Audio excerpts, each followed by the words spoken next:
নির্বাচনের জন্য সরকারের গঠিত জাতীয় ঐক্যমত্য কমিশন প্রায় 9 মাস চেষ্টা করে সাংবিধানিক, রাজনৈতিক, প্রশাসনিক, বিচার বিভাগীয় নানান সংস্কারের মধ্য দিয়ে আমরা যখন প্রায় একমত হয়েছি আগামী 26 ফেব্রুয়ারি নির্বাচনের জন্য, তখন একটি মহল থেকে ষড়যন্ত্র শুরু হয়েছে।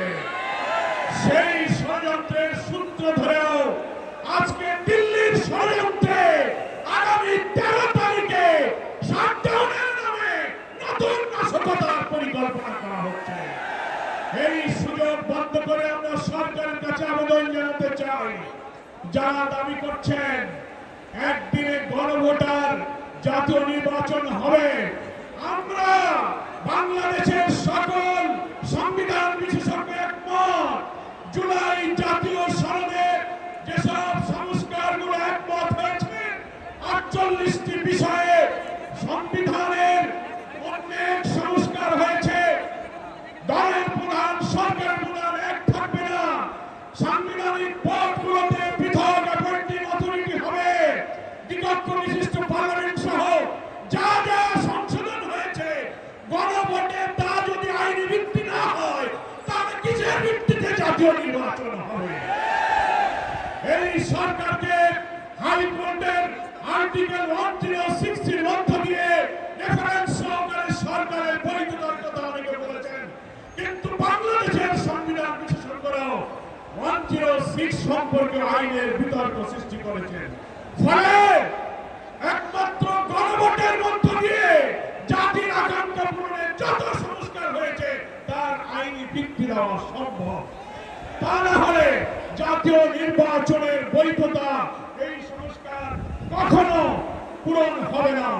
আমাদের 5 দফায় এই মানবতা বিরোধী অপরাধী খুনিদের যে বিচারের জন্য আমরা দাবি করেছিলাম, আমরা ধন্যবাদ জানাচ্ছি। ট্রাইব্যুনালের বিচার প্রক্রিয়া এগিয়ে যাচ্ছে। যখন এই নভেম্বরে কিছু অপরাধীদের যখন রায়ের সম্ভাবনা, তখনই ফ্যাসিস্টরা বাংলাদেশ জুড়ে ককটেল গাড়িতে আগুন দিয়ে নাশকতার ষড়যন্ত্র করছে। আমরা বলতে চাই সরকারকে, স্বরাষ্ট্রমন্ত্রীকে, আমরা শুনছি ঢাকার হোটেলে হোটেলে সন্ত্রাসীর অবস্থান নিয়েছে।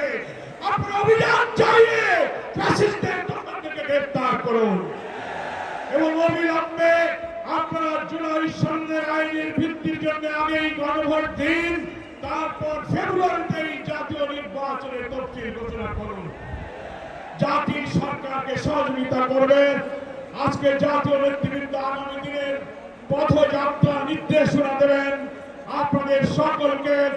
8 দলের ঐতিহাসিক প্রথম জাতীয় নেতৃবৃন্দ জাতির সামনে হাজির হয়েছেন। আল্লাহর কাছে আমরা শুকরিয়া জানাই। এই ঐক্যের মধ্য দিয়ে একটি নতুন মানবিক বাংলাদেশ বিনির্মাণে জাতি এগিয়ে যাবে, এই আকাঙ্ক্ষা ব্যক্ত করে আমার